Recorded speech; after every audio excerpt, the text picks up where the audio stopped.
मौलाना वो मसला आप पूछ रहे हैं, पब्लिक पूछते तो वहां भेजिए मेरे पास। मैं इस बात का कायल नहीं हूं कि किसी ने कुछ बताया हो तो फिर मैं उसके खिलाफ बता के मैं लोगों में इंतशार पैदा करूं।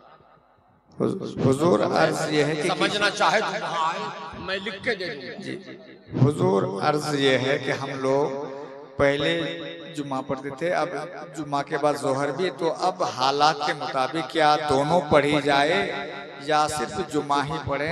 हम सभी लोग ये जानना चाहते हैं। सभी लोग नहीं चाहते। जो लोग जानना चाहते हैं हाथ उठाइए। दोनों होना चाहिए कि ये क्या है मसला? देखिए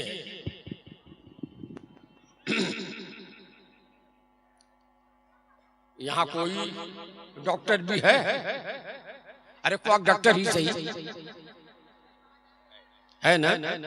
या दवा की दुकान किसी की हो, दवा की शीशी पे लिखा रहता है ना किस चीज की दवा है। ये खांसी की दवा है, ये फला की दवा है, ये फला की दवा है, मगर उसके साथ वार्निंग रहता है कि डॉक्टर से पूछकर ही इस्तेमाल कीजिए। कहा है भाई हमको खांसी है, खांसी की दवा है, बुखार है, बुखार की दवा है, डॉक्टर से पूछने की जरूरत क्या है? उस सिलसिले में सुनिए मेरे अपने घर का बात। मेरे बड़े भाई हाजी साहब अभी बहयात हैं अल्हम्दुलिल्लाह, और उनकी छोटी बच्ची उस वक्त छोटी थी, अब तो 2 बच्चे की माँ, 3 बच्चे की माँ है, दोनों बीमार हुए। बीमारी क्या? बुखार 105 डिग्री बुखार, नीचे उतर ही नहीं रहा है। तो हमारे घरेलू डॉक्टर थे डॉक्टर मोहनलाल जैन, किशनगंज। हमारे यहाँ कुछ भी होता था तो हम लोग डॉक्टर मोहनलाल के यहाँ जाते थे। ले गए उसके यहाँ उठा पटा के बैलगाड़ी पे लाद के किशनगंज लेके गए। तो मोहनलाल के यहाँ गए, देखा, देखने के बाद दवा लिखी, एक ही दवा, वही दवा लिखी, नाम एक। मेरे भाई को इंजेक्शन और बच्ची को टेबलेट दिया।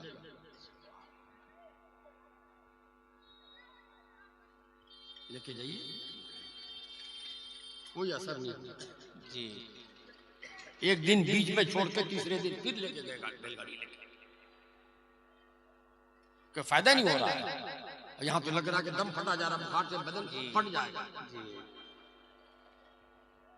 तो मोहनलाल साहब बहुत देर तक गौर करते, सोचते रहे कि भाई कोई और तो दवा नहीं, इस बीमारी की आखिरी दवा यही है। ऐसा कीजिए, गोली दीजिए, उसके बाद जी इंजेक्शन दीजिए, बच्ची बदल दिया। आए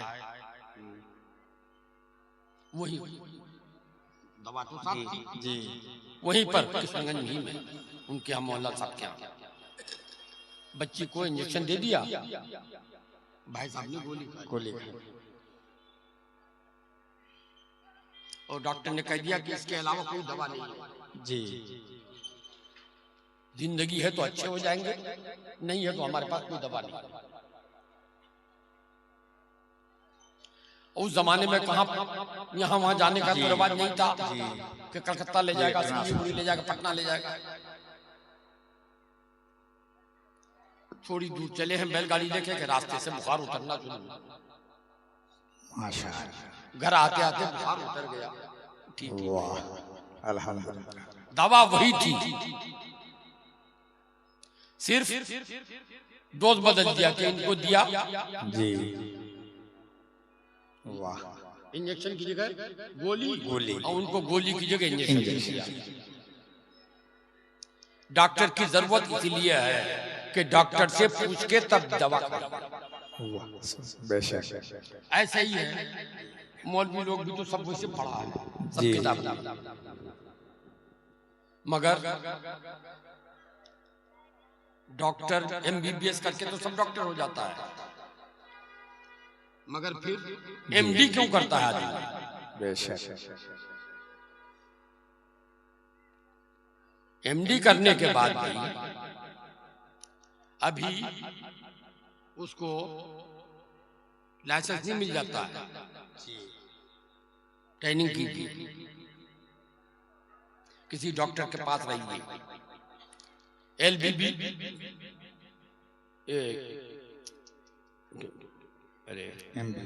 LLB करने के बाद डिग्री मिल गई तो क्या वो कोर्ट में बहस करेगा? नहीं, अभी पहले किसी दूसरे वकील के अंडर में रहकर प्रैक्टिस करो, तब उसका लाइसेंस मिलता है। जी तो मसला तो इमाम आजम का वही है, ध्यान से सुनिए। देहात में जुमा नहीं, जी जोहर पढ़ना होगा। जी इमाम आजम का मसला वही है, मगर सिर्फ मौलवियों को, कुछ मौलवी जो करा रहे हैं देहात में जा जाके, जी वही मसला याद रहा है। मौलवी जो तनख्वाह लेता है, मौलवी जो नजराना लेता है तकरीर करने के लिए, नमाज पढ़ाने का पैसा लेता है, इमाम आजम तो इसको भी नाजायज कहते हैं। जी तस्हील नरम। तो जो मौलवी जुमा के बाद जोहर कायम कराता है, उनको ये नहीं सोचता क्या वहां अपने फायदे के लिए, इसलिए अपने फायदे के लिए मसला सही है। जो लोग 5 वक्ता नमाज नहीं पढ़ता, कम से कम जुमे के दिन अल्लाह का नाम तो लेता है,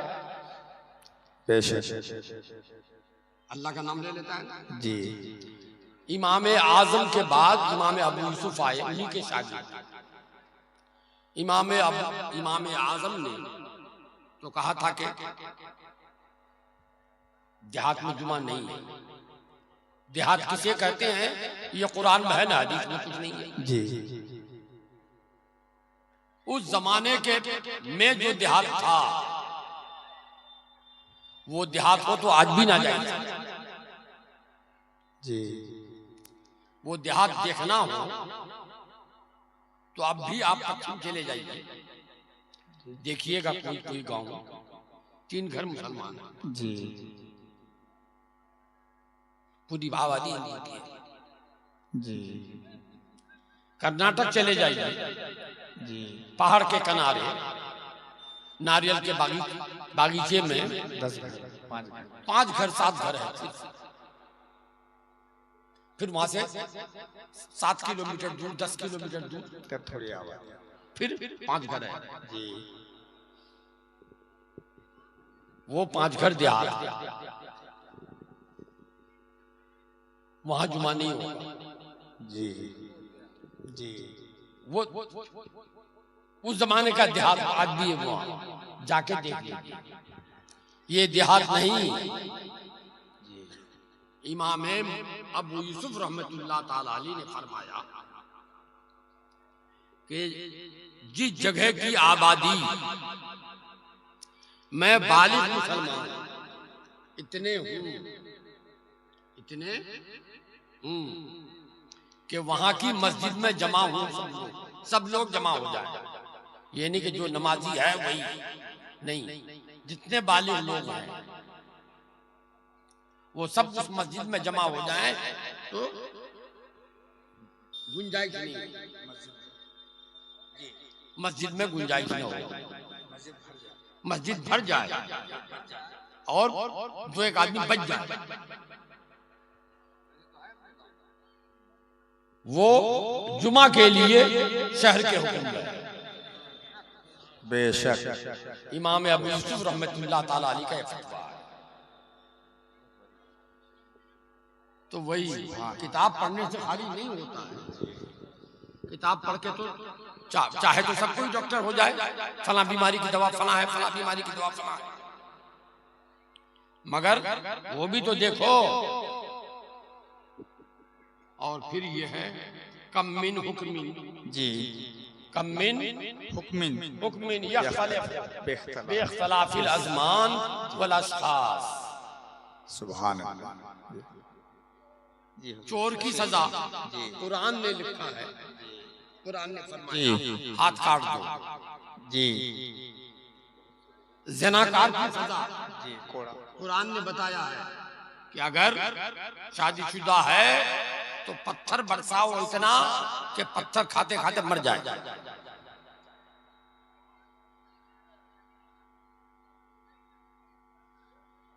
क्या आज के जमाने में भी वही होगा? नहीं। खुद अमीरुल मोमिनीन उमर फारूक रज़ियल्लाहु ताला अन्हु के जमाने में जी, एक जगह का वाकया पेश आया। वो सहाबा का जमाना था। जी, कुरान में है चोर के हाथ काट डालो, जी, चोरनी के हाथ काट डालो। जी, कोई इलाका ऐसा था वो कहता था जी,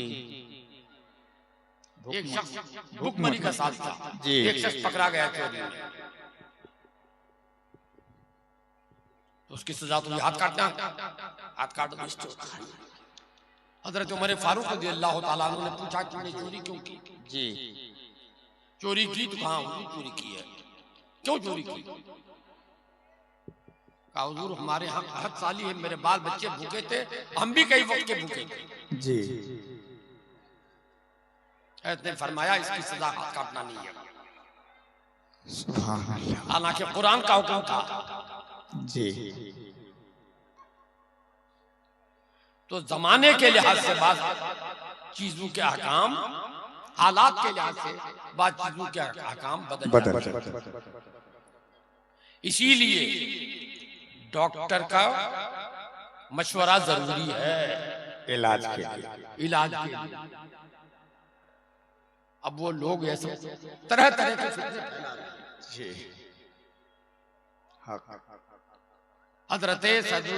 हजरत हुज्जतुल इस्लाम आला हजरत के बेटे, क्या वो फतवा नहीं समझते थे?